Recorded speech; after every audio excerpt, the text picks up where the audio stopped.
we'll have this discussion. Discussion? What discussion? This is a discussion combustion. Coming to you from Denver, Colorado.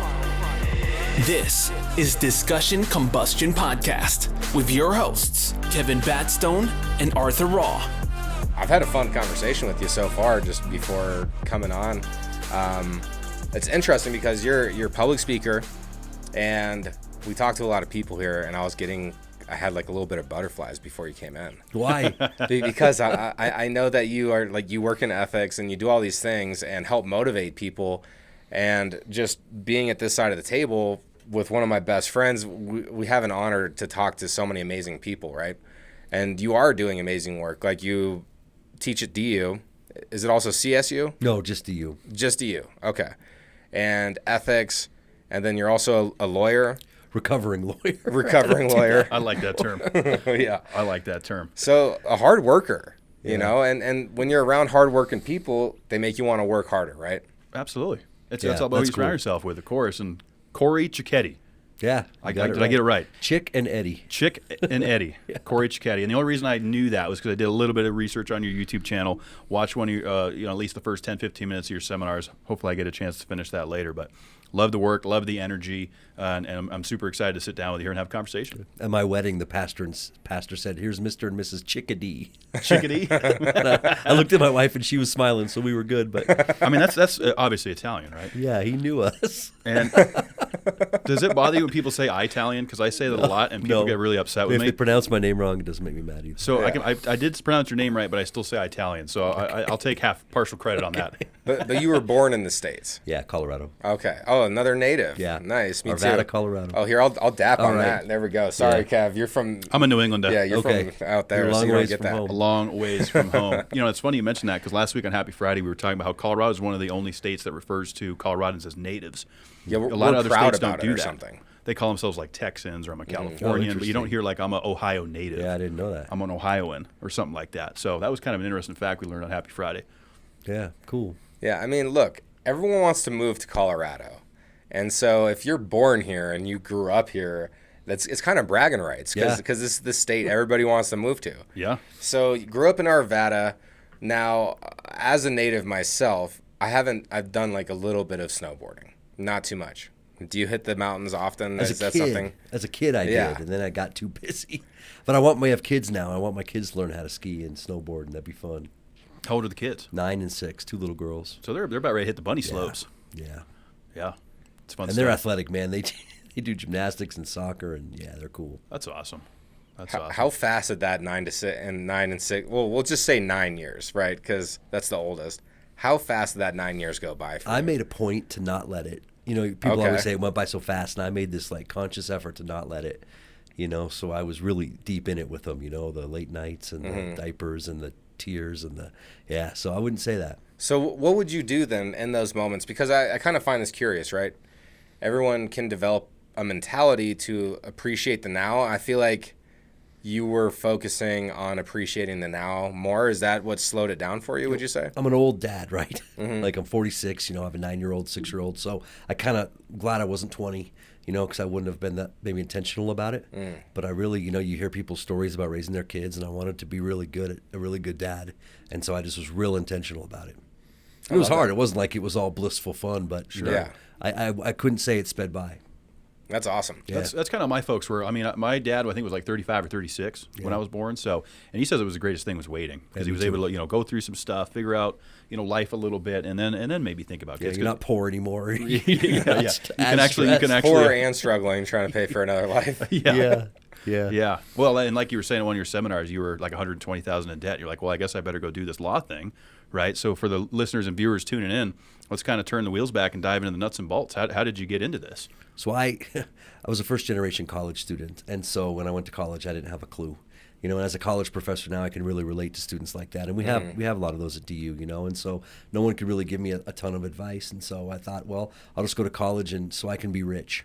That's what a lot of people think, right? It's expensive to come out of there being rich, and so you choose a major to be rich. And these are the silliest things in the world, but when you're 20, and then I said I'll go to law school so I could be rich. There's a lot easier ways and less time-consuming ways to be rich. And so I was practicing law for a while, and it was brutal for me. What kind of law? Corporate law, And it was, really important deals, big deals. These people were so smart, and it just wasn't for me, the late nights and the constant deals and the sleeping in the office. Some people are made better to do that. I wasn't. You didn't want to do it. No. Now, did you have a futon like we have in here? Not a chair like this. Not a suitcase behind my door. Yeah, but it was a good experience, and just doing it for a year, but I just couldn't anymore. And I just quit one day. And I just said, here's my letter of resignation. And he was kind of taken aback because, a lot of people don't quit because it pays so much money. Yeah. A lot of people stay. And he's like, what do you have planned? And nothing. Wow. I kind of just jumped off that cliff. So you just knew that wasn't the path you wanted to take. Yeah, it's obvious. Yeah. And that's important. I think that's something to recognize, right? Because a lot of people just get stuck to, well, this is my degree. This is what I have to do. Well, the golden handcuffs, Oh. right, lock you in. And so you're making that much money. And I was a poor kid, from Arvada. And so it's a lot of money. But, what is it worth to have no free time? And, so I just quit one day, and then I got a phone call. Someone at University of Denver had died. A professor had died, and they had a job opening. I mean, imagine if your teacher dies in the middle of the semester. What do you do, right? Yeah. Got to get some idiot in there. And so I went down there to interview, and I didn't want to be a teacher. And they said, you're going to have to teach ethics. And I was like, what? Yeah, I was gonna ask. I was curious, like, what led you into ethics? That Like was there a specific? Like, I had it in my head. Was there a specific scenario, like one thing that you dealt with, and you're like, that was horrible ethics on that company's part. Yeah, no. Like that. Yeah, you're just kind of like. Well, so I was a lawyer, right? And Yeah. the department I'm in is law and business and ethics. So the law part, great. I was pumped about that. And the business part, yeah. And then, but the ethics, I had no idea what that even meant. But you don't have a choice. You're in that department, right? So all of a sudden, you got to learn it. And quickly, right? Yeah. And it's so habitually, I took on the meaning of it, and I got to realize how much it meant, to be a good person, and what character means. And so, do you think ethics is something that stems deeply within knowing yourself and to stay true to yourself? Like, I'm going to maintain my personal ethics regardless of who's around me, regardless of the scenario. Like, it's a deep down, like a personal, it's like a personality trait is your ethics. so everyone's born with a conscience, right? So do you remember, when you were 6 and you told your first lie? It was hard. Right? You didn't feel right about it. You lied to your parents or something, or you stole something. You were a little kid. It felt wrong, right? It ate you up. Everybody does that. But you're also born with a mute button, right? So you have a conscience and you have a mute button. And when you're little, you don't hit it as much. As you get older, you have this free will, right? You hit your mute button, and the more you hit it, the more you sort of deform that moral compass. So I think we're all born with it, but then some of us have muted it too often. And then it becomes convoluted. Yeah, and then my opinion is, if that's true, you'll never be authentically joyful and happy if your character's off. Wow. I've never heard it worded that way, because you think back to telling white lies, and Mom always knew. Like, I could never lie to my mother. She just knew. It's obvious because you're a bad liar as a kid. Oh, yeah. Yeah. Because it's you can't keep your story straight. You tell the middle and then the end and then the beginning. But that's beautiful, right? You Yeah. shouldn't be so good at it. Yes, that's true. That's true. We kind of learned those characteristics early. Yeah, I never really kind of worded that way, but and then obviously you get in your teens, and maybe kids are doing things they shouldn't be doing, and they learn how to sneak out of the house and things like that. Kind of becomes a behavioral trait. Yeah, and they become an expert liar, right? And you hang around people who lie, and that's how these companies. You see some of these companies. They're not all bad people. There's a few, but they're at the top, and then people act like the people they're around, and then they lie and they cheat. Well, what's that old saying? If you rub up against a cow long enough, eventually you're going to smell like shit. Well, yeah, it's Aristotle, right? It's this. You're the sum total of your habitual actions, and those, the 5 people you hang around the most. You'll act like those people. So Heard that a lot. Yeah. So I've been down that dark road of being a habitual liar, being extremely good at it and manipulating, and have had to. Well, I didn't have had to. I had the privilege and honor of pivoting my life, right? And it's interesting because where I'm at now, I'm catching up with all the lies. And that's what's interesting about being dishonest and not being true about yourself and the situation is everything has a price. And that's, even if you're being positive, that's going to have a positive impact. It's a positive impact price opposed to a negative impact price that you're going to have from being dishonest and stuff. And so it's been interesting because even though it's been years and I've been highly honest with myself and people around me now, all those lies, I'm still dealing with catching up with some of those issues and trying to set the karma bar straight. And so it's kind of interesting talking about that, because especially going back to being a child, and it almost was like a core memory, like, you know, when you smell something that like brings you back, thinking about that first time that I was like, okay, I'm going to steal a candy bar or something like that, and how bad that felt. Like, everybody knows what's right and wrong. It's just, are you going to listen to your intuition? Yeah, I agree with that totally. So, you know, think about it. Have you ever told a lie and in the long run been better off? Because people ask me all the time, hey, Corey, is it ever okay to lie? And, you know, here's how I think about that. Yeah, in World War II, someone walks up to you and says, are you hiding Jews in the basement? Yeah. Lie. You know, other than that, don't. Yeah. Because I can't think of a time where it's helped me in the long run. Yeah, that's a good point. Because, there is people that struggle with, like, habitual lying, right? Yeah. And it can be as simple as, like, what you had for lunch. Like, maybe you had a sub, but you told somebody you had pizza. Like, I bumped into people where it's like, something just doesn't add up here, right? Just your habit. Is that what it is? It's like a learned behavior. Right. And so you have to unlearn it by habitually not lying and telling the truth. Yeah. Yeah. But have you ever met a liar who's happy? That's a good Seriously, you ever met a question. liar who's deep down content and happy? I mean, there's a reason why they're lying. They have a lack of Trust in the truth. Well, or they're lacking within the confidence to be honest about their current circumstances, or maybe they're not facing themselves on a specific subject, and so they project outwardly. Yeah. And they're not willing to face it. Yeah. They want to fit in. They want to get a promotion. Yeah. There's a million reasons. Yeah. None of them good. Or like a good old fish story, you know, when you're out there fishing, like, oh yeah, I caught this 7-pound rainbow trout when it was just like this little minnow, you know. Yeah. Right. And I don't think you even need to white lie. You know, your spouse walks into the room and says, how do I look in this new dress? You don't have to say it's beautiful if you don't think that. Mm-hmm. I mean, you don't have to be like, it looks terrible, but you could What do you say? I like the red one more. Yeah, I think you're beautiful. Yeah. I don't like that dress. There's a way to do it. Right? You don't have to default to a lie. That's true. That's a good point. Yeah. And we've been conditioned a little bit, I think, and almost propagandized to think that way in those scenarios specifically. Well, yeah, because you don't want to sleep on the couch. But she doesn't want you to lie to her. Yeah. You know? And so she'd be more mad if she knew you were lying to her. Yeah. Well, and if she knows you well enough, she would know you're lying, right? I mean, right. I mean, I'm bad at it. Yeah. You know, so but that's a good thing. Yeah. It's good to be bad at lying. I think that's right. Yeah, I would agree with that. You're good at being honest. Yeah, I'm bad at a lot of things. I'm good at being honest. And that's fair. Yeah, that's fair. Yeah.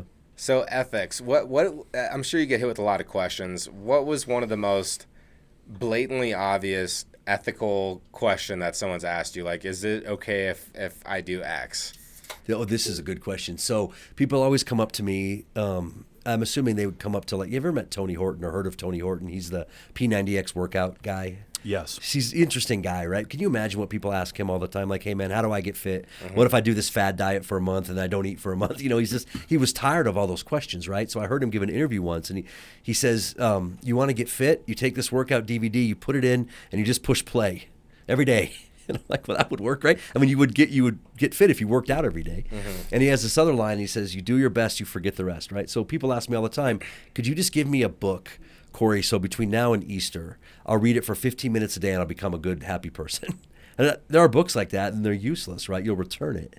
Mm-hmm. A book that tells you how to lose 50 pounds in a month, you'll return it. How to bench press 300 pounds in a month. Unless you start at like 250, you're going to get hurt. Yeah. So there are crappy books like that out there. So that's what people want from me. Well, give me some, stupid trite advice, 15 minutes a day. And it doesn't work like that. It's get up tomorrow and try again and do your best. And, you're going to screw up because you're a human. And get up the next day and do it again. And, it doesn't sell books. Yeah. But it's right. Is the daily, you have to struggle every day. Yeah. I mean, even when you're on the right path, it shouldn't be easy. And so there's almost an expectation that daily you're going to have to overcome talking yourself out of it. Look, that's kind of how I look at it. I'm a no better person than anyone, right? Yeah. I'm a terrible person. Like, left to my own devices, I would be a horrible person. I would be arrogant and I would cheat and but like I just have some guardrails. Mm-hmm. Just what you need in your life are some guardrails that hold you in. So a lot of it is like my daughter's faces. I don't want them to be befuddled by my actions. I don't want them to be disappointed in me. Yeah. I don't want my wife to be disappointed in me. I'm a religious guy, right? I have like commitments. Mm-hmm. Yeah. And so those are the guardrails I think that keep me, because left to my own devices, I'm just a human. Yeah. Mm. So it kind of gives you a sense of accountability a little bit. Yeah, everyone has to have that. You have to have it. And I think there's a lot of like that red pill mindset out there now. What is this red pill mindset? I've been hearing about this, but I don't know exactly what that. I know it refers to like the Matrix, red pill, blue pill sort of things. Like what is the red pill? I've heard it interpreted a different way, a couple different ways. I don't know what your take is on that, Corey, but I've kind of heard it as like a quick fix. Like this is the way right here. Like you said, give me a book that I can read between now and Easter, and everything's going to be fixed. That's kind of my take on it. I might be a little bit misguided. What are your thoughts? Yeah, look, I think there's no shortcuts to any place worth going, right? So you told me to point at the camera. Yes. I think everyone who's listening or watching this should think about who in their life is their accountability person. You got to have someone, or faith, or philosophy. You got to have something that serves as your guardrails. It's so important, and to build the correct guardrails at the right turns. Okay, because like there's different triggers in everyone's life where they can be weak, where other people are strong, right? So I like that analogy, and to build them in the right places. Yeah. Because sometimes we could have our guard up where we don't really need it to be up, and we might be apprehensive about something that we should actually be sure about. I'm super analytical, and I overanalyze a lot of scenarios where it's like actually, the answer is much simpler than what I'm perceiving it to be.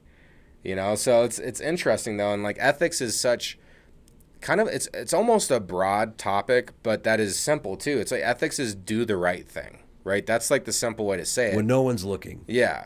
Right? Or I'll say something like character is how you act when no one's looking, or how you treat people who can't do anything to you or for you. Everyone's nice to their boss. And then you get pulled over, you're nice to the police officer, but how do you treat the person that serves you food? They come and refill your water glass. Do you look them in the eye and say thank you?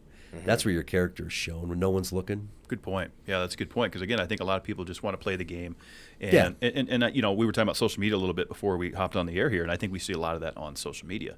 You see everyone buttoned up, living their best life, but you're not getting the true, authentic them. We live in a very transactional world. Yeah. Where it's if it helps me, I'll do it. If it helps my family, I might do it, and if it doesn't, I probably won't. And when you live in a world like that, man, and you lose like sight of your character and what it means to be this, the social contract, then you're in big trouble. And in a lot of ways, like some of our politics you see lately, it scares me. Yeah. Yeah, it's a slippery slope. Some would say we're headed to hell in a handbasket. America's strong, and our culture and our Constitution is strong. Yeah. But you don't want to lose the fabric of the social contract and the core values, right? What it was built on. Right. I mean, it's good to evolve, right? Because things do change over time, and I've struggled with that a little bit. I mean, Art's seen me grow a lot in the last 15 years. When I came out here, I was very one-track mind, kind of negative, looked at things negatively, trying to find the positives in things, and this project has certainly helped me do that. But it's that conscious awareness, and that conscious collective level that you've talked about, with mind power and power versus force. It's just being aware, right? It's not rocket science. Right, you spend 10 minutes consulting your conscience, you'll be better off. Right, it doesn't like it can be hard. A lot of the stuff we teach is philosophy, right? And it's Kant, and it's John Stuart Mill, and it's but it doesn't have to be. I mean, you could break it all down. So Kant is a philosopher, right? Tough to read, but basically what he says is don't make an exception for yourself that you're not willing to grant to others. So if you don't want people to cut you off of traffic, don't cut them off. Yeah. Right. You don't want people to lie to you. You don't lie to them. Sometimes karma comes back super quick too. Like, the universe has a way of putting me in my place. I can't speak for others, but there's been times where I know I did something and I was like, that was kind of an asshole move.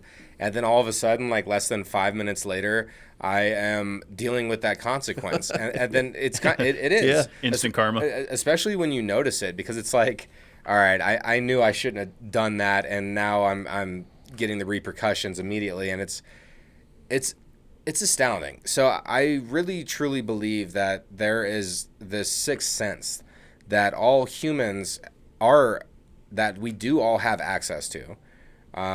It is a part of everybody's life, but not everybody is aware of that presence. And it's an intuitive level to where the subconscious network is connected to the subconscious database, which everyone is part of. So it's like through intuition, you can read body language, you can read between the lines of a conversation, and maybe that person wasn't being honest with me, and you're probably right about that. Do you buy into any of that? Or? Yeah, totally. What I hate now is someone's nice to you and you go, that was strange. That was rare. You shouldn't be that way. If someone's nice to you, that should be the norm, right? So our defense systems are up because we assume people won't be. So sometimes you can be overly intuitive and be wrong. We expect people to lie to us.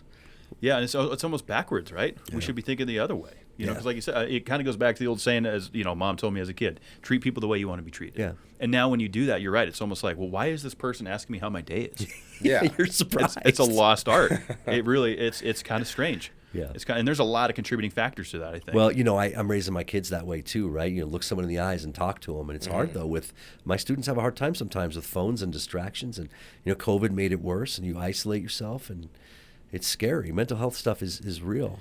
It is. And you're right. I think COVID really did a lot of harm, you know, to the general, you know, the social life and the way that people date. And everything is just different now because we got so comfortable being locked in the house. Imagine being a college student. You know, March 2020, and you're locked in, you know, freshman to you're so excited to go to school, and then all of a sudden, can't go abroad anymore. You can't study abroad. You have to wear a mask to class. You can't, you know, when that was happening, I couldn't hear them. They couldn't hear me. I would have rather been on Zoom, and that's terrible. Yeah, it is. But, you know, they wouldn't give me a microphone because it was COVID, you know, so I was like screaming through a mask, and everyone had to repeat themselves 4 or 5 times, and all the while they're paying X amount of thousands of dollars a year to go to college. Oh, geez, I can see how tough that would have been. So, you know, part of the idea is how do we replug these people into our communities, these young people. Yeah. Yeah, because you're right. I didn't really think of it that way. You know, even with what we did, we had to shut down for a bit during that period. You know, we didn't really pivot to the Zoom. I know a lot of podcasters did, but at that time we were in somebody else's, you know, house. And so we didn't really have the option to continue. But once, you know, 6, 7, 8 weeks went by, we're like, look, we got to do something here. Yeah. You know, we can't keep just sitting in the house and being afraid. Yeah. You know, eventually we got to put our boots on and get back to work. Yeah. Well, with Zoom, you just can't tell. So, you know, even if everyone has their camera on in a Zoom class, I have a really hard time reading that. Whereas if you're sitting right in front of me in class, I know exactly if you get it or don't. Yeah. You know, I can tell exactly. 18 years doing this, I can tell. But on Zoom, I can't.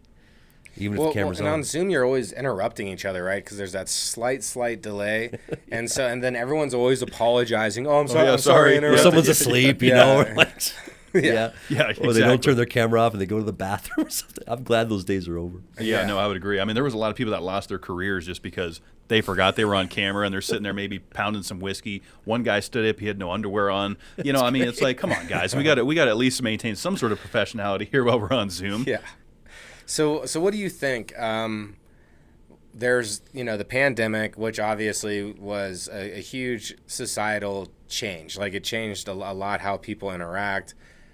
You know, teaching, some people still wear masks, which is fine. Like, everybody can do what they want to do.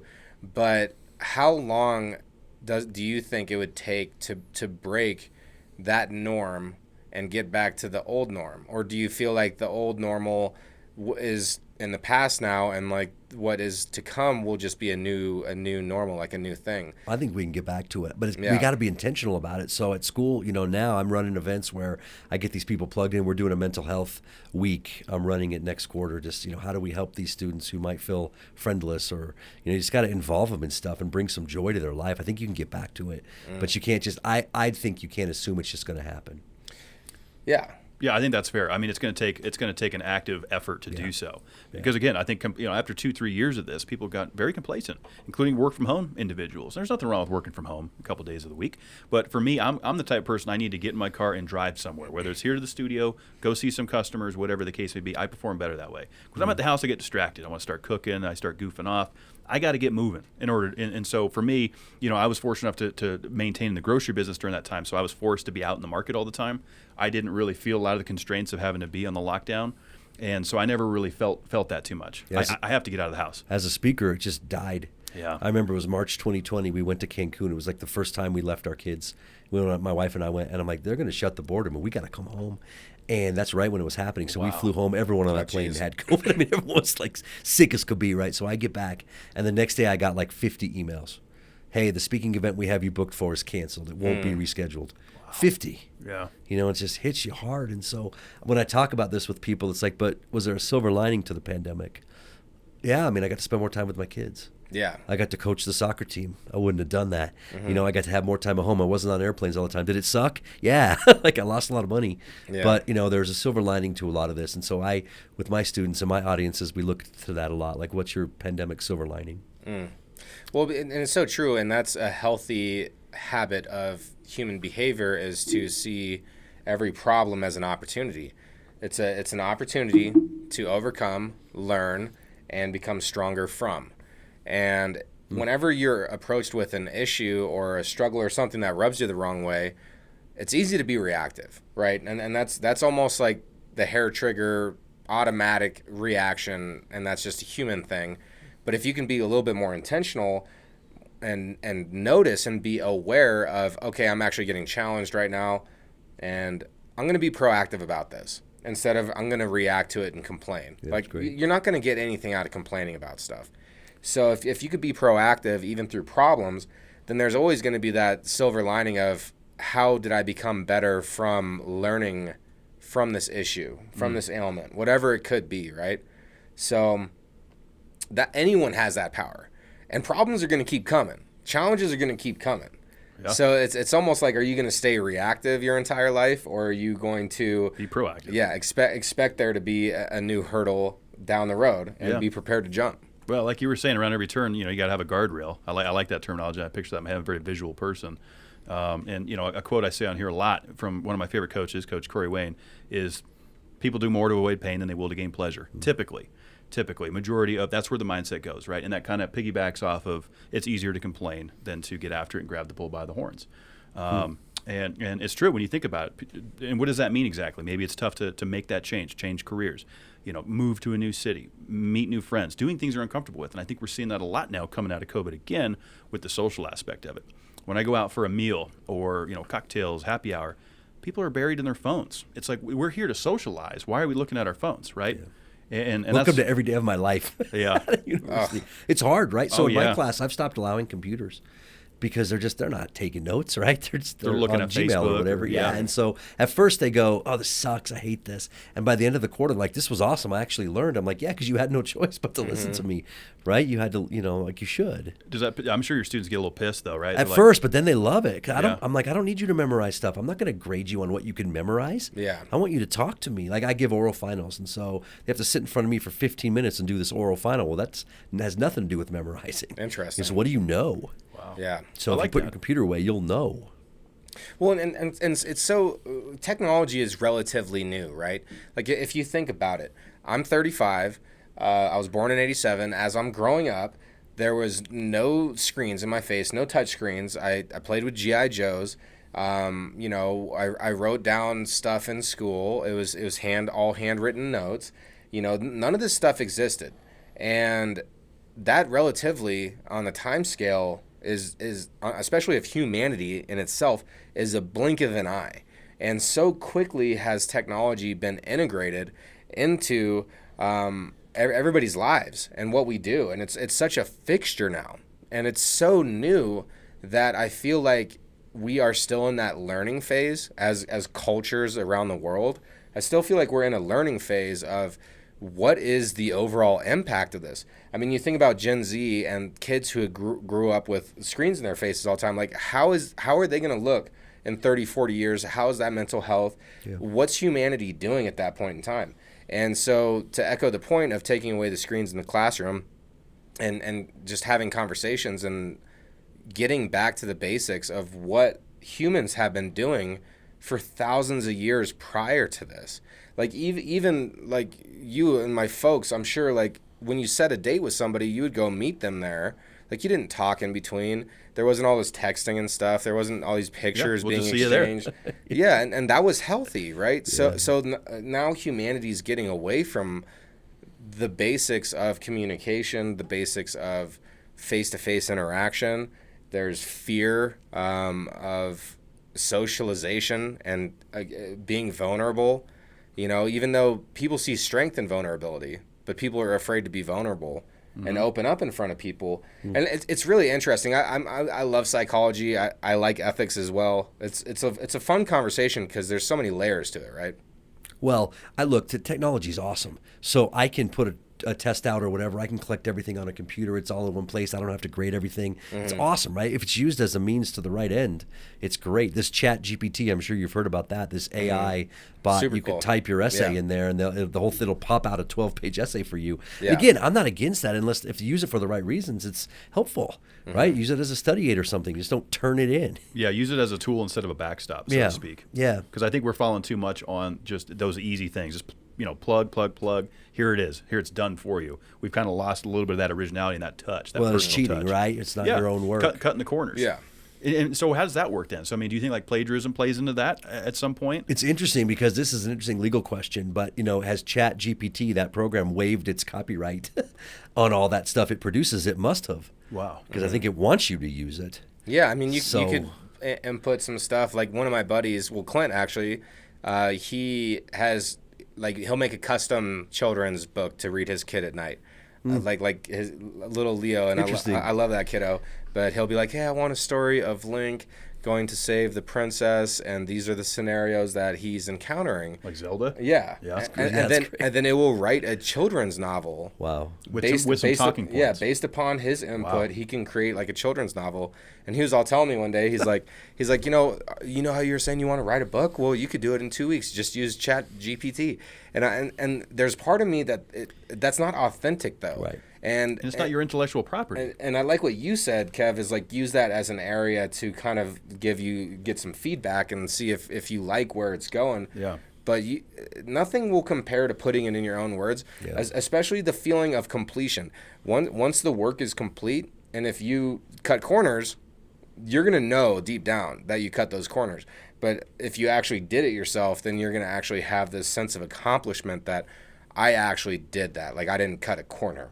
Wow. It's a shortcut piece again, right? Yeah. You take a shortcut, and you'll so you could do that, and then when you get in the oral final with me, you're in trouble. Or when you go to take the bar exam, Yeah. or something where you don't have your little computer in front of you, You can't cut corners that you got way. to learn how to learn. That's a good point. You got to learn how to learn. Yeah. You can't really shortcut your way and cheat your way through it. I mean, I'm sure people do, and people have been successful doing it. But like we said, it's not authentic. It's not The original. statistics for cheating are really high. 90% of high school students I read in California cheat. Really? 75% of college students will admit to cheating. That's you're almost to the point where 8 out of 10. That's a Yeah, I lot. mean, I've definitely cheated a couple times in high school and like try to copy somebody's stuff or like, looking around the room but at the end of the day, like you have to live with your own decisions.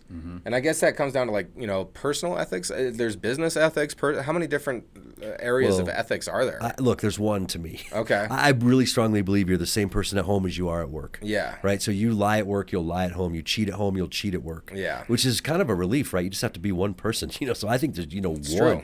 So if you wanted to get real specific, you could say a business has to be trustworthy in its accounting statements. But in the same way, you have to be trustworthy with your spouse. Yeah. So to me, it's just one. I like that. One umbrella falls under it. Like you said, the simpler the better. That's how I like to teach this. Simplicity at its best. That's a good approach, and so that's kind of how you approach the teaching and the seminars. That's, If I that's had your a focus. PhD seminar, I wouldn't say that. Uh-huh. But if I get a bunch of undergrads, it's good enough for me. Because I know that if they're thinking about that, they'll make better decisions. Well, and you're speaking to them at a real level too. Yeah. I feel like a lot of people kind of get discouraged with a lot of things that they hear. Whether that's motivational speaking or even in class. That authentic approach, I think, goes a long way because now you're relating. Right? Close your computer. Let's talk. And then we're going to have an oral exam at the end to test your knowledge. Here's how you persuade people. I learned this speaking, on the road for 18 years. You tell them stories, you make them laugh. Yeah. Right? And that's all I do is tell them stories and make them laugh. Yeah. I'm basically yelling at them for an hour. I'm yelling at them for an hour. Like, be a better person. Come on. But you do it with humor and you smile and it works. Makes it relatable. Those speeches never fail. And I think they would sometimes, right? The audience doesn't want to hear it. But if you really open it up and get into what it means, people want to hear that. Well, are you talking about your own failures and I do. You're just It's talking all about me. your own Or it's own preachy. stories. Yeah, or else it's preachy. Yeah. So I'll say all the times I've screwed up. That's a good way. That's a good way to approach it. I think. Yeah. So it makes it relatable. So it makes it not feel like not authentic. You really have that connection. I have to be really careful, right? I don't want to get up there and be a preacher to them. Yeah. So I say this is what I've done, and don't do that, and here's why. Yeah. I mean, there's 3 things people want, right? They want to wake up happy. They want a small group of really good friends, and they need to have a good character. Everybody wants that. Doesn't matter what your skin color is. Doesn't matter where you're from. Like, humans are wired for those 3 things. Waking up happy. Yeah. Small group of really good friends, and then a strong character. Strong character. And then listen, I tell them if money comes with that, cool. I don't care how rich you are, just don't let it define you. I don't care how good looking, great. Just don't let your looks define you, or the esteem of your peers. Like, that stuff is fake, right? It will never make you happy. And so you hear people talk about, if I just had a little more money, I'd be happier. It's not like that. Yeah. Because I know plenty of rich people who aren't happy. So true. If I was just a little prettier, it's not like that. I know a bunch of pretty people who aren't happy, or strong, handsome men. Like, doesn't mean you're happy. It's true. Yeah. Why is Hollywood so miserable? Yep. I know. That's a Yeah. good point. Yeah, so that's a good point. a lie. You know, so instead, if that comes with it, great. To me, it's like mashed potatoes at Thanksgiving, right? You don't go to Thanksgiving because there's mashed potatoes there. But if mashed potatoes are there, you'll eat them. Yes. That's money to me. Oh, I love mashed potatoes. Yeah, I do too. I love it, right? But that's not why you go. Yeah. And if your family said there wasn't going to be any mashed potatoes, you wouldn't be like, I'm out. You'd still go, right? I don't know. It depends who's making the mashed potatoes. No, that's a good analogy. It is, because I mean, it kind of piggybacks what we were saying earlier with like the red pill a little bit. Oh, if I just had this, I'd be happy. If I just looked a little bit better, I'd be happy. But we got to get back to the core values. Those are right? lies. Yeah, those are all lies. And one of the things that motivates me is mission, drive, purpose. Right? Got to know where we're going. Got to have a destination. You know, we're not just kind of winging it and wind sailing out on a Sunday. Mission, drive, and purpose. You know, what gets me out of bed, what gets me excited. Surrounding myself with good people, of course. You know, speaking for myself, this is kind of where my mindset is, and feel free to critique me. Mission, drive, purpose. Yeah. You know, I feel like that's got to be my focus. I'm a single man, in my mid-30s. I am focused on goals. And what are those goals? For me, it's to control my time and money. Doesn't mean I want to be rich. Doesn't mean I want to be famous. Just have simple goals for myself. Let me give you an exercise. You all should do this. You take a piece of paper, you draw a vertical line down the middle, okay? On the left-hand side of the top, you put a heart. That represents your heart. On the right-hand side of the top, you draw a picture of you. Okay, this is your priorities. On the left-hand side, underneath that heart, you list your priorities 1 through 10 as your heart desires them. Like in my heart, I want 1 through 10. If it doesn't make 10, you leave it off. On the right-hand side, you say, these are my priorities as I actually live my life. And what you're looking for is the same words in the same slot on both sides of the paper. If you have that, you're probably a pretty happy person. Wow. But if I looked at your chart and I saw this, there's no way. Like if you said, if your heart says I want family first, but you put work first, you'll be miserable. Yep. And so if that's what you mean by mission, I totally agree. Got it. Your heart should align with your life. Yep. So that is right. you feel like the heart is more important to listen to? I think it drives your happiness, your authentic happiness. Your brain will believe the lies. Your brain will believe that money makes you happy. Yeah. Or another workout makes you happy. And that's sometimes your brain leads you astray. Chasing short dopamine. You can't be all heart, but Yeah. you know, we can't just ignore it. Like I've met nobody who puts their work first who is truly content and happy. And I've probably stood in front of 1 million people. Yeah. You know, they come up to me afterwards and they say things like, I'm miserable, Corey. I'm about to get a divorce. I'm about to become a full-blown alcoholic. My kids don't talk to me. I can't sleep. I'm enraged. Can you help me? Right? And then the only answer I ever have for them is you got to go back and make sure your lines are like this. I just send them back, do the homework again. It's a good exercise. And then they say to me, well, my stock options won't vest. Yeah, right. You're probably right. Or I won't get this promotion or whatever. Something's got to give. But no one in their heart wants it to be their family. Well, it's like even what you said, like you had to jump off the cliff a little bit, theoretically, in order to get to where you're at and make the impact that you're making. It was unexpected. It's not like you were planning it, but you had to take the leap. And that's one of the things that a lot of people get apprehensive about is you have to take a risk in order to fulfill your destiny that makes you happy, right? And it shouldn't be easy. It's never going to be easy. And then once you take that leap, like you got to be prepared to keep falling. Like I want to free fall until I die, right? Like and have a blast doing it, because that's the thing is when you're living a complacent life that you can easily predict everything that happens every single day, and you're unhappy with that, but you're not working on making that change, then nothing is going to change. So you have to like really put a wrench in your own spokes and stop that whole cycle from moving. And a lot of times that's a risk because you have to get uncomfortable. You have to, put yourself into a new scenario, a different mindset. And it could take a year to develop that. It could take a couple years. And you have to stick to it, though. That's the thing. I mean, I like that a lot. You got to not go with the status quo. We're one of the only countries in the world that has a phrase for this: keeping up with the Joneses. They don't say that crap in Finland. You know what I mean? You got just because everyone's doing that doesn't mean just like what you're saying. You don't have to do that. Yeah.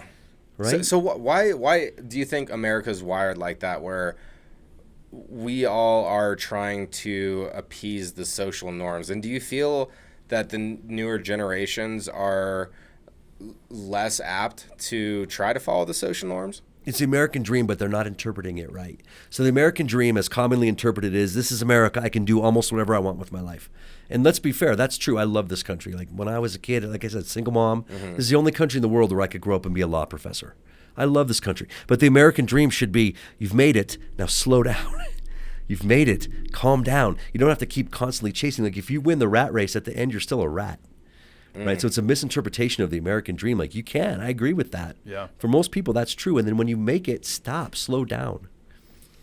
Yeah, that's a good way to interpret it, right? Because we do always kind of chase the next thing, right? Climbing the staircase, which is good. We always want to challenge ourselves, I feel like, and not become complacent. But there's a right and a wrong way to do that, maybe. It's kind of Here's a what I'm metaphor, hearing. okay? This is probably the best thing I'll say tonight, so put this up front, okay?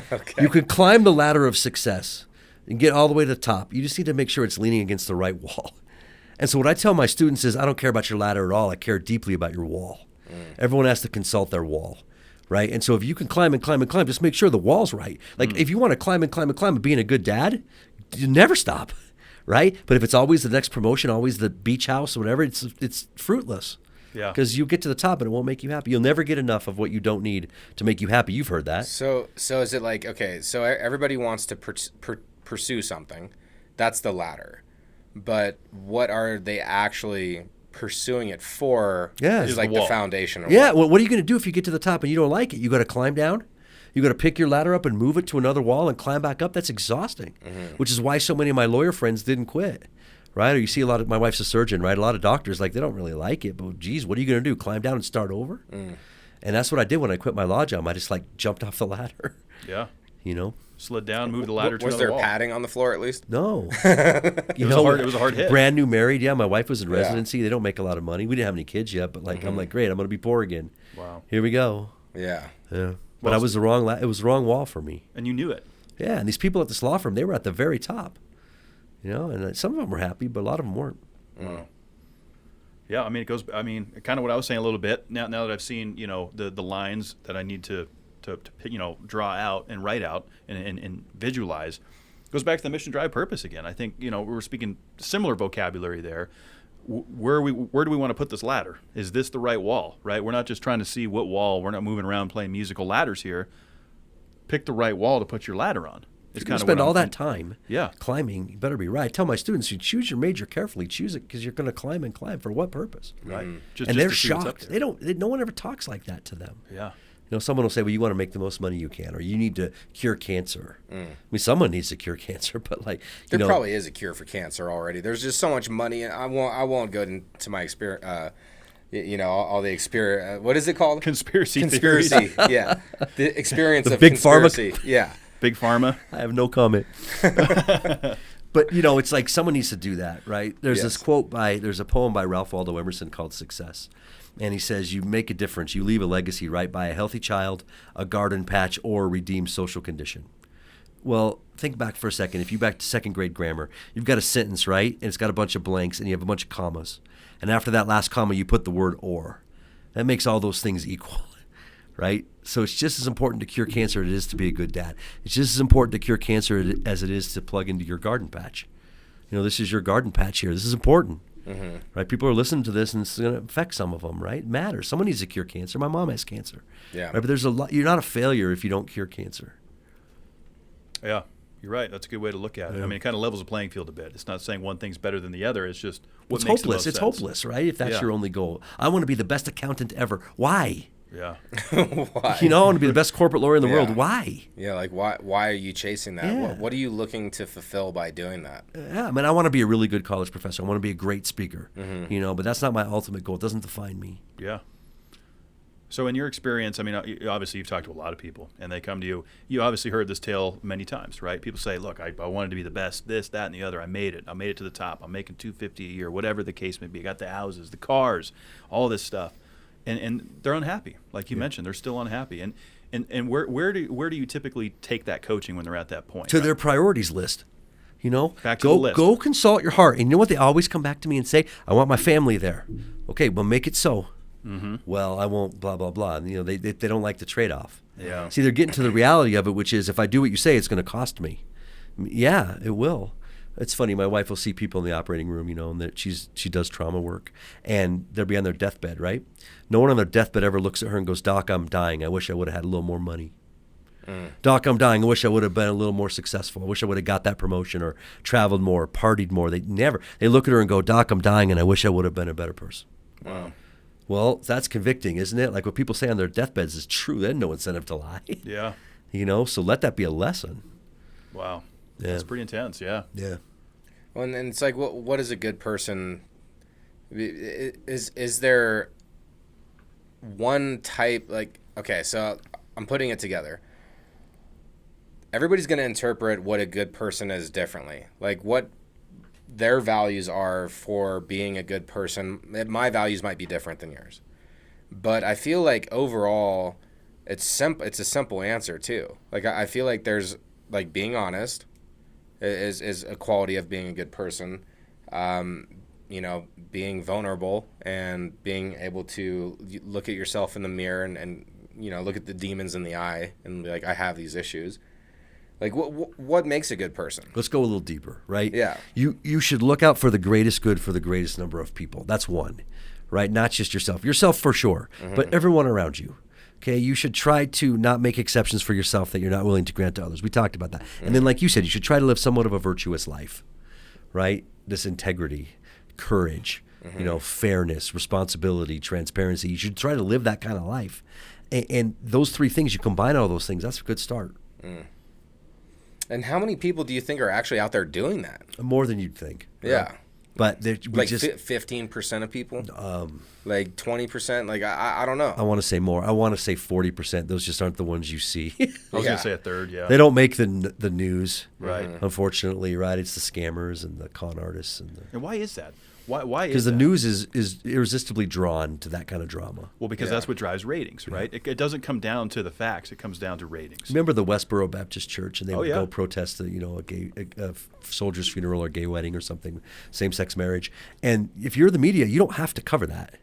And if you weren't there, they would stop showing up. But it gets clicks. You're giving it attention. Yeah, it's a shame. Yeah, it really is, because it's not going with. What feels right. It's going with the nonsense. It's almost like that, the drama and the gossip and high school type stuff. People watch that. They love it. It sells. Look at the Facebook newsreel. You Yep. read that, and after 10 minutes, you're depressed. You want to lock yourself in your room. Yep. Yeah. Like you said, keeping up with the Joneses. People love watching all this drama and this nonsense. Like, at least it's not me. Yeah, exactly. It's terrible. Hoarders, all these programs. People are profiting off of other people's lives going in the toilet. Right? It does create entertainment, but it gives them that psychological value. Well, at least I'm not that. Yeah, you're right. That's smart. And I don't know. I don't know how to look at that. I don't know how I feel about that. But I have tried to step away from mainstream media a bit because it doesn't seem to add a lot of value to my life. I try to stay informed. I host a show every week on Denver News, so I have to know what's going on. But I got tired of those opinionated shows of listening to nonsense and people yelling at each other all the time. I didn't like it. It's too structured. It's too scripted, and it just doesn't seem authentic. It You seems got to like a know. competition. Yeah, so when we read a Supreme Court case in my constitutional law class, right, they'll read it and they'll go, wow, that's not how the news covered it. I'm like, yeah.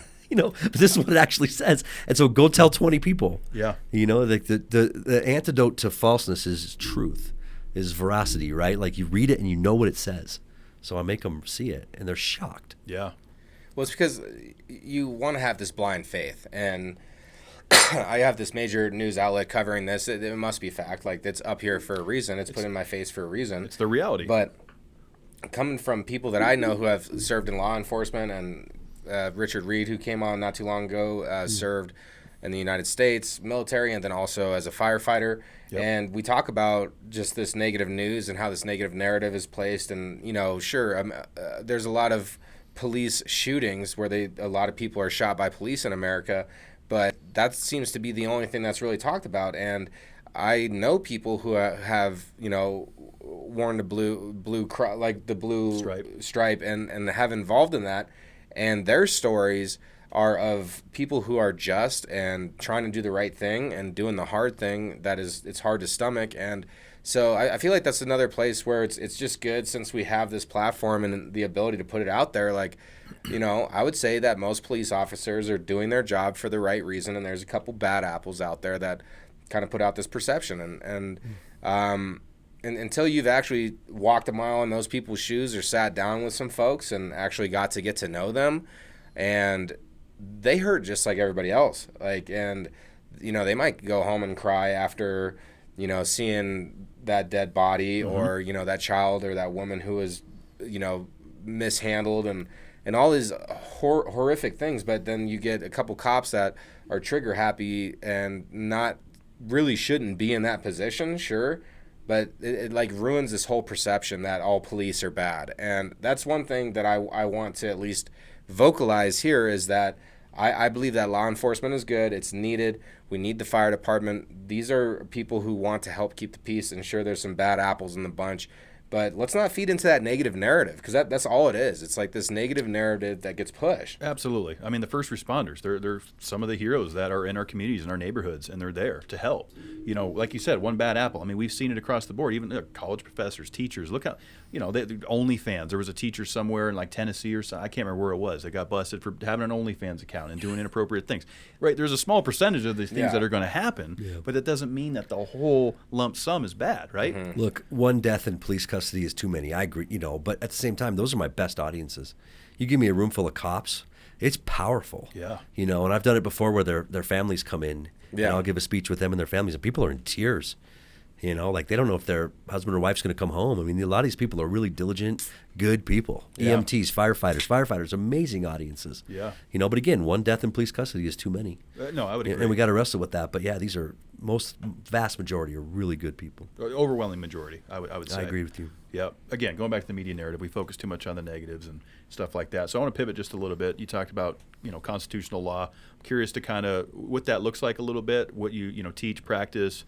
You know, how does that unfold? It's a hard class to teach these days, you know, because every week you turn, you know, the news or whatever, you read about a new Supreme Court case or whatever. The problem is, and I'm teaching it to undergrads and to graduate business students. So I'm not a law professor in the law school. So it's hard. And my students will come into class in tears, you know, and so you gotta teach it. Yeah. And so I kind of walk in there and go, look, America will break your heart in a lot of ways. Like, you know, this country has some forgiveness that it needs to ask for. At the same time, there are billions of people who'd love to come to this country and have our bad days, right? And both of those statements can be true at the same time. So what I ask them to do is just let's go through this together and let's just try to, you know, keep your passion, but man, try to see the other side and let's talk through it. No one ever fights in my class. That's good. Yeah, I've never had to stop, never had to kick anyone out. It's good. So you've set the the tone for the room. You gotta so to have, speak. but you gotta have a relationship that you can do that. I would That's never true. just walk into a speech and do that. That makes sense. I've had them for weeks before I start. You know, That makes sense. if we're gonna do the abortion case, it's gonna be week 8. Yeah, because that's obviously, and I'm sure Second Amendment. I'm sure Yeah, there's that's hard. Second Amendment immigration stuff is hard. Yeah. Yeah, in Colorado especially, and There's a lot of emotions tied to those topics. speech for First Amendment stuff. Yeah, it's hard. Yeah, first, second. Sure. It's not so easy either, right? You know, if Yeah. you read the Second Amendment, it's convoluted. What does it even mean? Like it's a terribly written clause. It is because it's old. It's outdated. Yeah, right? and so you got to try to interpret. That's what a judge has to do, right? Yeah, There's a lot of ways to interpret that language. there is. Yeah. So if you were to ask me, like, should you have a handgun in your house for self-defense? I think that's perfectly constitutional. Yeah. Assault rifle, I'm not so sure. And you know? so, yeah, and I guess since we're here, we weren't going to get political, but we're here. You started that. Yeah, that's true. That's true. I did start it. I take full credit for that. We're huge Pro 2A guys on this program. Our listeners know that. I carry a pistol with me every day. I do own an AR-15. And I know Colorado, some of the legislation, they're looking to move to make maybe a ban on that. My concern is this. I think that there is a lack of education with some of the narratives behind it. I mean, look, a lot of people think AR stand for assault rifle. False. A lot of people think that, you know, the AR that I own is fully automatic. False. There's a lot of false narratives out there, and I think that's what I'm concerned with the most. And so with, you know, you probably have more knowledge about the Second Amendment than I do. What does that look like, do you think? And where does that stand if we look at like an assault weapons ban? Right, because some of that that terminology doesn't match up with what it actually is. So I look at things like, okay, would you be willing to accept a requirement where you get training? Would you be willing to go through a background check? You know, if you'd be willing to do some of that, I'd be interested in listening to that conversation. I've always thought that this whole gun thing and all that, like, I fully think that people should treat it like a driver's license. Like, you should have to sit there with an instructor, Great. show that you can actually handle it, you know, and handle it safely. I don't see a problem with Some that. of these guys aren't for that. They don't Yeah. want anyone to know, because then the government or whatever knows they have their guy. I get it. You're right. Right? But there's got to be a middle ground solution. Yeah, no, I agree. There has to be some sort of middle ground. I do agree with that. But I guess diving into the Second Amendment, is that unconstitutional? An assault weapons ban? An assault weapons ban or requiring training? I Things don't of that know. nature. So probably not. Okay. You know, because if you look back to the founding, you know, you kind of look to what did the people at the time think, and that wasn't the kind of, obviously weapons haven't, you know, increased in, you know, but it wasn't the kind of weapon they would think of at the time they wrote that.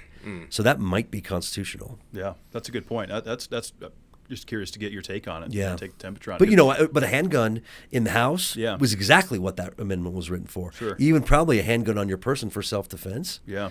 And again, no one really understands what self-defense really means. You have to be in fear for your life before you can use deadly force. Exactly. You can't just kill someone because they're delivering a pizza and you don't want them to. Right. No. It's the education piece. There is a lot of moving parts there, and I'll go on record to say if I was in that situation where my life was being threatened and somebody was breaking into my house, I'm not grabbing my AR. Just for the record, I'm going for my 9mm handgun because it's just more efficient in close combat. Well, yeah, less collateral damage. Hollow points are designed to hurt whoever is around more and not go through the drywall as much. Right. Or just have a shotgun for home defense. I Or think just let them know you're armed and let them walk away. Yeah. Exactly. Well, and that's the right thing to do for sure. Most Say, times hey, I'm they armed, will. get out of here kind of thing. Warning shots. There's a lot of things you can do unless you're in an apartment. You don't want to send it up. But before people start getting mad at me listening, because we're going to have a lot of people that get pissed at me, they're going, well, Kev, you just said you don't need your AR for home defense. Why do you have it? For the sport. I enjoy the sport of it, and I like trying to get it 100 yards down the range. That's how I look at that weapon. I don't look at it as something that I'm going to use for home defense. So would you be cool with a ban other than for that? a ban? A ban on those weapons other than for hunting? Well, Like you got to keep it in a storage locker off site or something? but how would we regulate that? Yeah. I don't know. I would be I'm open to hear anything. I just want what makes sense for everybody, Yeah. and I don't want to see like good, law-abiding citizens getting, their rights taken away. Well, and most people are. Yeah. If you have a gun like that, you probably know what you're doing. You should. And Yeah. so to your point, I do agree with training, right? I do Background agree. check, training. I'm okay. I'm open to listening to what that looks like. I just didn't know constitutionally where that would fall. I'm pretty sure an assault weapons ban would be constitutional. Okay.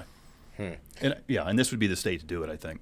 Interesting. I mean, it's definitely a topic of discussion because, lives are lost.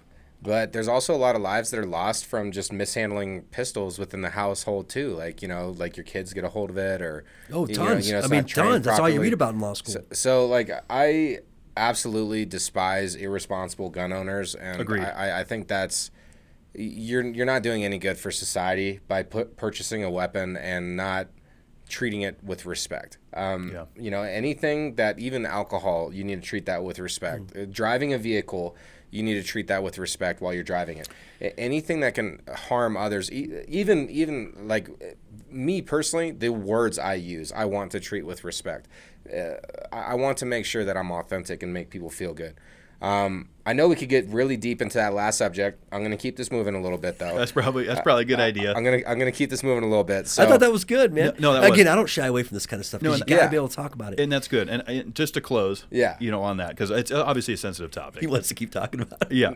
no, we give another 5. It's sensitive, and we don't talk about it a Yeah. lot. And we say we weren't gonna, before on the air, but we you understand constitutional law, so this is a good opportunity to understand what's going on and kind of get some of that information out there. My only concern is this. If an assault weapons ban does happen, right? Assault style weapons is what they would call it, because that term to me still is loose, because I feel like it's only an assault weapon if you assault someone with it. That's my personal opinion. Guys like you and I, right, law-abiding citizens that registered our weapons, we've practiced, we're safe with it. Are we going to be the ones that get compromised here? And does that open up a bigger area of the black market? If you would agree to reasonable regulations, I think not. Like if someone's mentally ill, they should be nowhere near a weapon like that. Sure. Domestic violence conviction. I agree. Yeah. I 100% agree. But my concern is this. The black market is going to boom if that were to happen, right? Because you're going to have guys that stockpile that can get these weapons legally and now are going to make a tremendous amount of money by selling it on the black But market. you know who wouldn't get one from that market? The kid, the high school.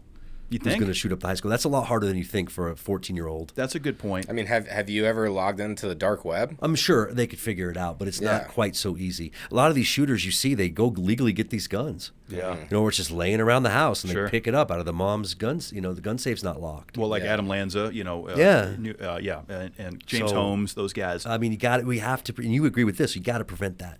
We have to do something. Yeah. I will agree with that. I wonder what that looks like and how that's going to work. Yeah. It needs to make sense for everybody. Yeah. I feel like, because there still is the sport of hunting and there still is the sport of rifle shooting. It's funny, you take my liberal students and my conservative students, if they grew up around guns, doesn't matter what their ideology is. You're either for guns or against them based on whether you had them as a kid. That is a good It's point. interesting. And I never had guns as a kid. That was So you grew up different, yeah. yeah. My folks were very anti-gun. You'll see a liberal who really is for an assault weapons ban, but not if they had guns in their family. Isn't that interesting? Yeah. Yeah. So how about this? A call to America. A call to America. Anybody out there, all the families, if you are a gun owner or your family owns guns, let's do a mental health check. Let's make sure everybody in the household is good. If they're not, and that's obvious, then it's time to put some extra precautions up. Let's all be responsible about it and not make this as accessible. And while I'm on this type of point, same with medications. Like if you're taking pain medications or stuff like that, or you have these kind of medications laying around like Adderall and stuff, and your kids could easily go into your medicine cabinet and access that, guns, medications, be responsible with all those things. And let's take a mental health check. That's a challenge for this week. And it's a serious one. This is not as light as some of the ones we talk about. If Second Amendment proponents talked like that, this wouldn't be quite such a fight. Yeah, it really is. It's a very passionate topic. Yeah, and I get it, man, because it's what do you know what the Second Amendment means? It's odd. Yeah, you got to try to interpret it as a nation. But again, there's that social contract. There is, and the hashtags and social media. Everybody has a voice now, right? Yeah. Everyone's connected that way, and so it's a very passionate topic. I get it, and a lot of people say, look, there's no reason, Kev, why you should own that weapon, but maybe there is. When it's done in the right scenario. Well, responsibly. Yeah. So, I mean, until you shot an armor light rifle, it's a lot of fun. I mean that it is. It's fun to shoot. It is. Yeah, people say that. I mean, I hear that all the time. Yeah, it really is a lot of fun, and we would gladly take you shooting anytime you ever wanted to come with us. That's the next one, huh? So question, and we like to ask every guest this. So if you could give one piece of advice, and I know you have a plethora of information, but just one gold nugget for humanity, if you could give one piece of advice so everybody would be better tomorrow, what would that piece of advice be? I'm gonna steal a story from a man named John Bogle. Have you heard of this guy? He founded Vanguard Mutual Funds. So he just recently died. Interesting guy. So he comes to Denver to give a speech, and he goes, "Tonight I'm going to tell you a story about a dog." Mm-hmm. And we're all just sitting there like, I don't want to hear this. What are you going to do? But you sit there and listen, right? He goes, "This is Cash, the racing greyhound," and he says, "Think of a dog track. Most famous racing greyhound of all time, has won tens of millions of dollars for his owners. The night before the biggest race of his life, they're on the patio, they're talking, the owner and the dog, and she looks at him and goes, 'Hey, the race is tomorrow, we're going to win, are you ready?' And the dog goes, 'I'm not going to run tomorrow. I was waiting to tell you this, I'm going to retire.' She goes, 'Wait, what? The race is tomorrow. Are you hurt? Are you mad at me? Are you too old?' She has a litany of questions, right? Dog's like, 'It's none of that.' She goes, 'Tell me why you won't run.' And he goes, 'I've been thinking about my life lately.' And he goes, 'Ever since I was a puppy, all I've ever done is run and run around these dirt tracks. That's all I've ever done. And it finally occurred to me, those little white rabbits you have me chasing, they're not real.' And so he tells that story and he leaves. But if you think about that, it's pretty profound. What are we chasing? Yeah. Around and around and around our entire life. And if you catch it, what then? Mm-hmm. Right? These racing dogs, I talked to a lady who breeds these racing dogs. I told her that story. She heard me in a speech. She goes, 'Corey, you know what happens when that dog finds out that rabbit is fake?' Or she goes, 'Catches it?' I'm like, 'No, what happened?' She goes, 'That dog will never run again.' She goes, 'I can't get that dog to chase a bone.' Which is the great irony of human life to me, that a dog with a hamburger-sized brain, right, realizes what it's chasing is fake and just stops. And we, with the ability to philosophize and rationalize, keep chasing. And I would just tell everyone, stop doing that. Contentment, relationships, character. Contentment, relationships, character. Epic. Yeah. So what did the dog do when it retired? Lived its life, man. Went and hung out in the field and watched the sunset. Yeah, I don't know. He didn't tell that part of the story. Yeah. But it kind of reminds me of when I quit that job and picked up this next job. Like, the weight of the world's off your shoulders. Yeah. But I like that. It's so profound. It really is, because if you're participating in the rat race and you win at the end, you're still a rat, right? Like you said. A lot of good quotes this up. It's really interesting, and I talk about this frequently on the podcast, so I'm going to breeze through this, but just so you're aware, I'm coming up on 24 months off of opiates. And actually, it's this month, so I'm super excited about this month. Congratulations. That's great. But it's because I was chasing this rabbit of getting high, right? I was getting high, chasing this rabbit, chasing the dragon, trying to feel that euphoric feeling. And once I realized how fake that actually was, and I stopped, I actually started to notice everything else around me that I was ignoring before or just wasn't paying attention to, that has immense amount of importance. And it's hard to put into words almost, right? Clarity of mind. Yeah, where it's like, wow, everything that I could have ever wanted was already here. I already had everything. I just didn't see it. Right. And so to get off of the dirt track and stop chasing the rabbit, and then just stand, on the outside of the track looking in an opposite direction, and it's odd how we have to struggle. So I do like to talk about the struggle a little bit, because we all need to struggle to be able to really see the value in the good. Like if you didn't have that hard time, then you're not going to appreciate the good times as much, right? So I love that analogy. I think that's great advice for humanity is, stop chasing the rabbit. That's what it is, right? Like stop running around this circle. The fake rabbit. Yeah. In the story, the key protagonist in that story is not the rabbit. It's the dog, right? It's us. I ask my students, who's the key player? They think it's the rabbit. It's nonsense. It's the dog. It's the person. Stop it. Yeah. Yeah. The person driving the vehicle, so to speak. Yeah. Right? We're in a race, called a rat race, whatever. But whoever's driving the vehicle, that's what matters. Yeah. Chasing the checkered flag. You'll catch it, and you know what? To his point, it will never be enough. Yeah. So you'll get a raise, and it won't be enough, and then you need more. You'll lose 10 pounds, and it'll need to be 20. You'll bike for 20 miles a day, it needs to be 30. You'll never win that race. And that stuff's not bad. It just can't make you happy. Yeah. That's good stuff. Yeah. That's a I'll take really that good to my breakdown. grave as being true. Yeah. 2 things, that and don't ever put your job ahead of your family. Good advice. Yeah. Because a lot of people do. Yeah. Yep. Family first. I'm a big believer in that. Family and friends make you the richest man. Yeah. And I'll take that to my That grave. is certainly true. Yep. It's profound. Like it almost like I'm okay with a little bit of silence after that, and so people have a moment to really digest the information, because everyone's chasing something that is not going to fulfill them in the long run. And then once you start realizing that's not going to fulfill, well, what is going to actually fulfill my happiness? Like what brings me happiness? That's the core question. Like what's your wall? What wall are you building? And hopefully you're building it with a foundation, regardless of what your wall is. And then so maybe you build a wall and then it's there after you pass, and then other people can lean a ladder up on that wall. Oh, that's profound, man. Like this wall stays. Love it. If you were to ask me my 20 best moments of my life, not one of them relates to my job. And I get to do really cool things. Like I've talked to packed basketball arenas. I've spoken to the Federal Reserve Bank, MIT. I mean, I've done some really cool things. Doesn't make my top 20. It's all with my wife and with my kids. It's a family vacation to Jamaica, or it's whatever, like top 20. Man. Isn't that interesting? You'd think it would be your job or something. And I'm really proud of what I do. And that'll be part of my legacy, right? But it's not my top 20. Can I tell one more story? Of course. Of course. So Yeah, this Jamaica thing made me think about it. So have you been there? Yes. Have you been to Dunn's River Falls? I have not. Okay, so my wife goes, we're going to go pet these dolphins. And it was cool. My daughter got to ride a dolphin or whatever. It was neat. Okay. She goes, then we're going to hike to a waterfall. I'm like, cool. I'm from Colorado. I know exactly what that means. You hike up a path. There's some stairs. There's a waterfall. You look at it. It's not like that. You climb the actual waterfall. You go from the beach and you climb the actual, as it's pounding against you. You got to look this up. Dunn's River Falls, right? And you climb this whole thing. Wow. So I got my 6-year-old with me. I got my 9-year-old. Everyone's in tears. Like it's brutal, right? But it's made me think a lot about my job.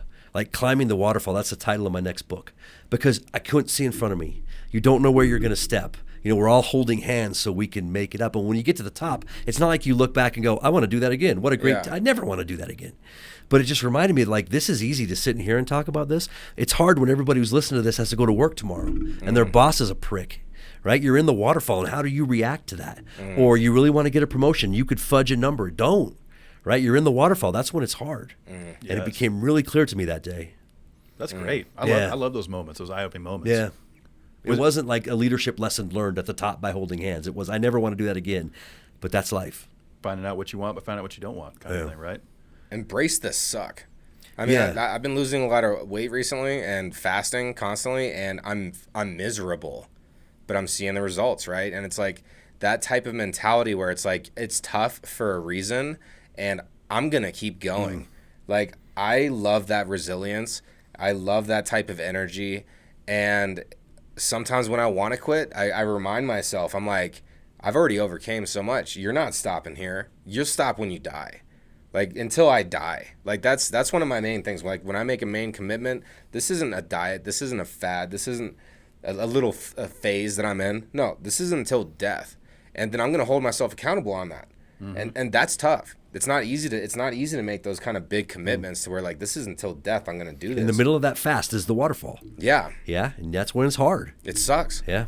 I'm going to be thinking about that waterfall thing a lot now. Isn't that good, man? That's really so good. That is because I'm a very visual person. I can picture it. You're slipping around. Go look at the video. difficult. It's crazy. Yeah. What was it called again? Dunn's, Dunn's Dunn's. River Falls. It's the most popular thing in Jamaica, but it's not. You don't climb to a waterfall, man. You climb the actual thing. You climb the waterfall as you're getting blasted by water. Blasted. and it's cold, and it's because it's river water. And you're trying to breathe like, you know, and you are holding this person's hand, and if she's not coming, she pulls everyone back. wow. Yeah, it was something. Wow. That's incredible. Something. And that inspired your next book. Yeah. But that's how it works for me. Like that guy told that one story, and that was my first book. The whole book was based on my one encounter, random with that guy. Mm-hmm. Yeah. Wow. When can we expect the book? I don't know. I got 2 little kids. So stay tuned. Well, we love what you're doing, man. Yeah, absolutely. The energy that you're bringing into the world, that you're putting out there, the value behind it. I mean, I kind of make a pun on it, but it seems like ethically you're doing the correct things for yourself first, but it's making a greater impact, and it's inspiring. It really is. And your daughters are both going to grow up with a strong father figure that has helped produce top-notch people in all realms of success. So, and you guys are doing great. What an honor. This is cool too, guys. Thank you. To grow this as big as you have. I know a lot of people who've tried to do this, and that's cool. Yeah, we love it, man. We have a lot of fun. We get to do this every week. I'm proud of you, man. It's neat. Thank and you. to do it with your friend, that's cool. Yeah, we're blessed. We're blessed right Yeah. now. We're aware that we're blessed. Yeah, don't lose sight of that. No, for sure. Don't take Staying it for humble granted. is crucial, and enjoying these moments. Yeah, one thing I'll add, just to give you a piece of advice, I never walk on stage unprepared. I never walk out there and wing it, because you're not guaranteed another one. That's a good point. Same with you guys. Yep. John X says the same thing. You know, Yeah. the key to preparation is just that, being prepared.